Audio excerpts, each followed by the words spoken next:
No, they didn't give me any notes. They called me, they checked my availability, they sent me the script. They told me that we were going to reshape the mythology and would I like to come out and play.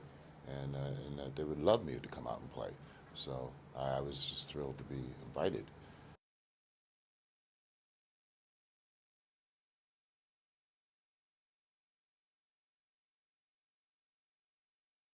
Oh, well, first of all, I don't feel like it would have been a legitimate Final Destination film without him. I mean, you know, the fans love that character, and they love him, and like you know, that's huge for us. You know, it's important. They kind of demanded that. 100%.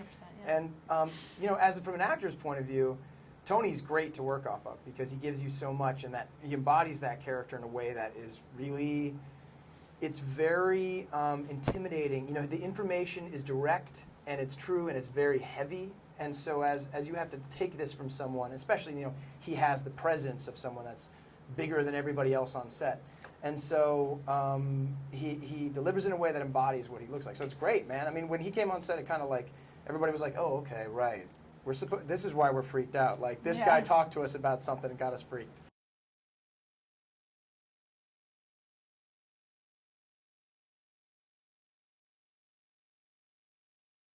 Well, okay, the audition process for me was very quick. I was cast very late in the process, so I had one audition. I went in to meet New Line. Everyone was already up in Vancouver. And then, like, the next day I flew out for 3 months. But when I got to Vancouver, Steven he took us all separately to dinner and talked to us about our perception of the character and what he's thinking to do, and he talked about the 3D cameras and what that was really going to be like, because he has this girth of knowledge about 3D. You know, he helped develop it on Avatar, and so yeah, it became a very collaborative experience back and forth.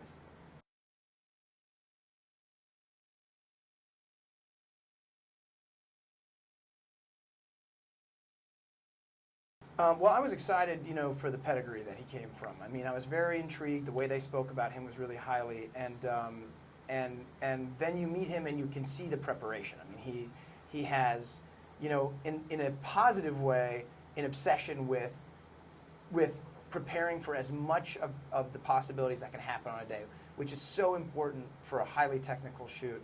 And I think in that way we felt very much in good hands.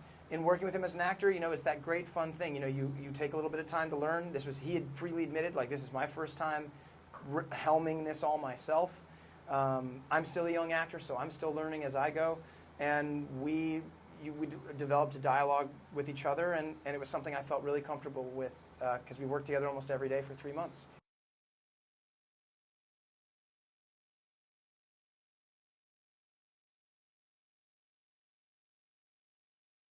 My parents did, actually. Really? I can't believe they did it, but they did. I Fantastic. mean, I love that. knowing you were cast, they did? Yeah, when they knew I was cast, they went for all of them, and they were just like, "This is terrifying." But they did it all You're in one in day. this? Yeah, yeah. I did, but not all in one day.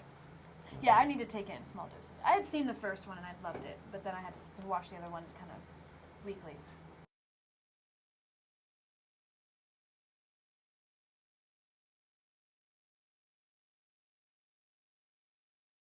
Well, my favorite death scene is the one in Final Destination 2 where the guy gets sliced up by the barbed wire. I love it because it's the shock of Final Destination, and I love it because it's like the kind of imaginative gore, 3 different segments of a guy falling off. I really like that.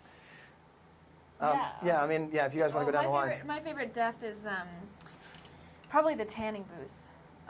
Just because I've never actually been in a tanning booth, but it looks terrifying just in general. So when they had that come out, I was like, oh yeah, no, never gonna get a tan.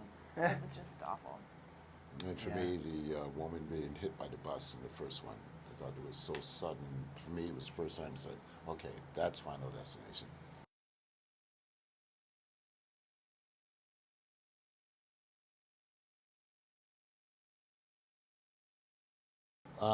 They're just really appreciative.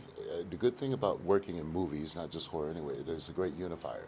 So there, you know, all kinds of people watch all kinds of things. So I'm sort of an ambassador, being an African American man. I can like talk to someone who I wouldn't normally speak to, or wouldn't normally speak to me. So that's when I know that art can transcend, and it becomes a good thing.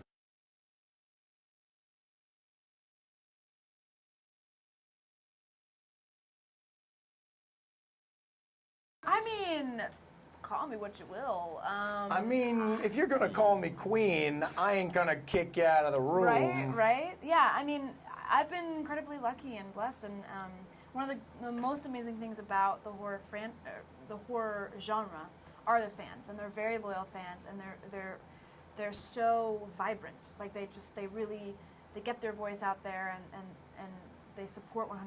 So that's been wonderful. But I am kind of in the beginning of my career, so I hope to, be a queen in another way, not just a scream queen, but be able to do play a queen and to do just the gamut of roles, because that's really ultimately why I became an actress. I didn't become an actress just to be in one genre. I've been very lucky in this genre, but yeah, it'd be nice to play them all.